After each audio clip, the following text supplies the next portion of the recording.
cutting off a toxic person. If you have a toxic or destructive person in your life, then there may be a time that you have to cut that relationship off with that person.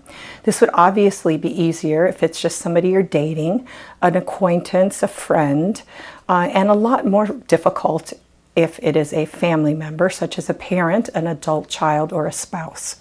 So what is the reason that you would have to cut that relationship off with somebody? Well, here are some indicators. The person is destructive and willing to hurt you or your family. If you have a parent who is willing to interfere in your marriage, cause problems with your children, and continues to do that, then that is one of those indicators. The person is unwilling to listen to your concerns. So this is where you've sat down and you've tried to tell the person, look, thing that you're doing is not good for my marriage. This is interfering with my parenting with my children. This is causing problems between my child. If that parent is going behind your back, giving your child something that you've asked them not to give, going behind your back and talking about you to that child, just interfering in your relationship as a parent with your child, or actually hurting your child, something even worse than that, actually doing something damaging to your child. You have tried to set boundaries, but they are consistently violated. So in other words, you've taken this situation, you're like, this person is capable and sometimes does cause damage, harm to my family or to me. And so I'm going to put up these boundaries. I'm going to ask this person not to come over when I'm not around. I'm going to ask this person to not come over when I ask them not to, or when my husband is home, or I'm going to ask this person to please respect this boundary, maybe not bring alcohol into the home when they come visit us. Whatever it is, if you've tried to set boundaries and they are continually, consistently violated, that's another indicator. And the last one is, or second to last one, you believe the person causes you significant harm to your health, to your marriage, to your work, to your emotional stability, to your parenting, whatever it is. If that person is causing harm in any of those areas, you have a right and a responsibility to take care of yourself.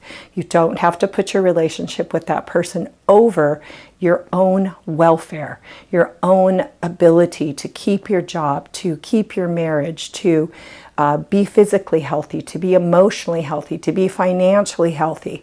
You have a responsibility to take care of yourself in all those areas. The next one is you believe you've tried to work things out and you've done whatever you could and it's absolutely not worked. So you've taken all of these things and you've said, I've tried to talk to this person, I've tried to set some boundaries, I've tried to make the adjustments that I can, and it's not working. I've done everything I can. I'm to that point where the harm is still continuing and I have no choice. So when you decide that you're going to cut someone off, it can be permanently or it can be temporary. It could be a pause, take a pause, step back. It can kind of be a let that person know this has gotten serious enough that I'm willing to cut the relationship off. Maybe that will give the person an incentive to think about what you've talked about and said is the problem, and to do some soul searching and make some changes. If not, if the person just goes off and is mad at you and blames you for doing that and talks about you and tells everybody about how horrible you are and how you cut them off for no reason and preventing them from seeing your children and doing all these things, then you'll know that that person is not making any changes. So if you have to cut somebody off and you're considering whether to bring them back into your life, remember that you had to be serious for you to cut that person off. It takes a long time to make some deep and lasting change. So don't give in to manipulation and false promises and bring that person back in too fast. Now, what if it's reverse? What if it is somebody who has cut you off, maybe an adult child, a parent, a sibling? We won't get into marriage, that's way too complicated. And you feel like you haven't done what that person is accusing you of. You feel like you did everything you could to keep the relationship, and that person is being unrealistic in their demands, or is saying things about you that aren't true, or is misinterpreting the things that you're doing and taking them wrong, is just has far too many, stipulations and demands that you have to give into, and this person cuts you off. That's painful. If it includes your grandchildren at the same time, because the kids are young, it's even more painful. So in that case, what can you do? The only thing that you can do is, if you're not sure about your own choices and behavior, get some outside help, somebody that can talk to you and let you know, hey, is there anything that I really did that was overstepping bounds or whatever? Maybe go to a counselor, talk to a friend who knows you or the situation. Make sure, if you know that you were not wrong and you didn't do the things that the person said and you're not harmful to those people, and yet at the same time, they made this decision, whether it was because your daughter-in-law or son-in-law was influencing your child, or whatever it was, if it happened, there's not a lot you can do except appeal to them and let them know, I'm sorry that you think these things about me. I'm willing to sit down and talk. I'm willing to go to a counselor if you want. I'm willing to, I would like to see the grandkids some way if that's possible. Whatever it is, you could only do so much, and you can only do the best you can. If there's somebody that you have cut a relationship off with, you can still let that person know you love them. You're thinking about them. You can still say happy birthday on their birthday. You can still text every once in a while and say, I just want you to know I still love you. I'm sorry, this is the way things have to be. You don't have to do that if that's going to pull the person back into your life and make the person think, okay, that means that's an invitation to start this all over again. So be careful. Make sure that you know how the person will interpret that. If it's a grandchild and your child has not said to you, don't have any contact with my kids, if that's the case, then you're going to have to respect that boundary, unfortunately, when the children are minors, because otherwise you're showing your adult child and in-law that you're not respecting boundaries. But if they haven't said that, you can send birthday gifts, you can send cards, you can, if your grandchild has a cell phone and you know it, you can text and say thinking of you. Like I said, unless your child has said absolutely do not contact the kids. And this lets your grandchild know that you are thinking of them, that you are still love them. And then you have the opportunity, when the child is an adult, for the child to come and have a relationship with you separately, apart from the parents.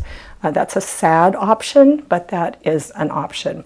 So once again, even as Christians, cutoff is not something that is something that we're never allowed to use. It should only be for the last resort, after you've tried everything you can to make the relationship workable and doable. God had to cut off Israel at times. Hosea 7:13 through 16 says, "Woe to them because they have strayed from me, destruction to them because they have rebelled against me. I long to redeem them, but they speak about me falsely. They do not cry out to me from their hearts, but wail on their beds. They slash themselves, appealing to their gods for grain and new wine, but they turn away from me. I train them and strengthen their arms, but they plot evil against me. They do not turn to the Most High. They are like a faulty bow. Their leaders will fall by the sword because of their insolent words. For this they will be ridiculed in the land of Egypt." So that was in Hosea, where the Israelites actually, God did what he called divorced them in Hosea because of their disobedience and the way they turned their backs on him and went after false idols.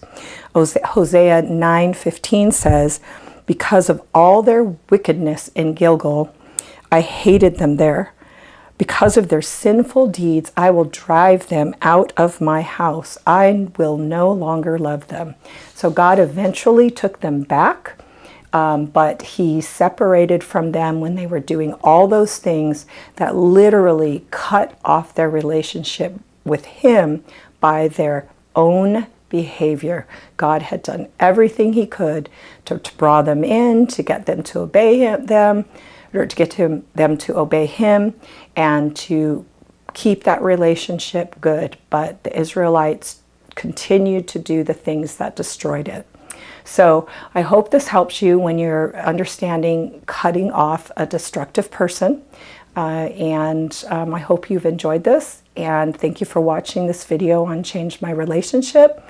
I hope you go to my website and look at my other videos, and also the other resources that I have there for you. Thank you.